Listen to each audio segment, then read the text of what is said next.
Kepala Perwakilan Bank Indonesia Sumsel, Yunita Resmisari, ditemui usai acara seminar Outlook 2020 mengatakan, prospek ekonomi Sumsel di tahun 2020 akan membaik karena memiliki beberapa faktor pendorong, seperti faktor konsumsi masyarakat yang diperkirakan akan meningkat sesuai dengan daya beli yang meningkat dan inflasi yang terkendali.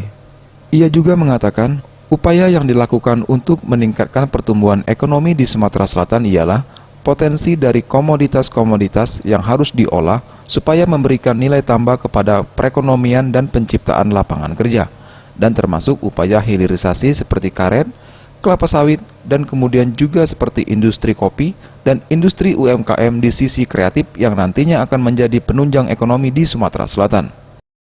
Ekonomi 2020 harapannya gimana, Bu? Seperti tadi sudah disampaikan, prospek ekonomi Sumsel insya Allah tahun 2020 membaik karena ada beberapa faktor pendorong ya. Yang pertama, faktor konsumsi masyarakat yang diperkirakan akan meningkat sesuai dengan daya beli yang meningkat dan inflasi yang terkendali. Kan kalau inflasinya terkendali berarti dia daya belinya juga meningkat ya, daya saingnya.